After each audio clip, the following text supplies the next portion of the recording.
क्रिशाचं बोरनान आणि माझ्या हळदी कुंकाचा कार्यक्रम एकाच दिवशी ठेवला होता.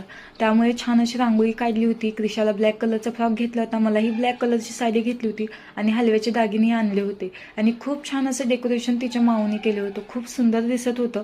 आता हा सर्व अट्टास तिच्या माऊलाच आहे बरं का. आणि मग काय खूप छान असं डेकोरेशन झाल्यानंतर तोपर्यंत मी आवरून घेतलं स्वतःचं आणि आता क्रिशाला आवरायचं होतं. आता आमचं वादळ काय शांत बसणारं नव्हतं हेही मला माहिती होतं, पण ती हलव्याचे दागिनेच घालू देत नव्हती. पण आता घालायचं तर माझा खूप अट्टास होता, कारण हे काही परत सारखं सारखं वय येत नाही असं मला वाटतं. म्हणून म्हणलं चला आता तिची हाऊस आपण पूर्ण नाही करणार तर कोण करणार.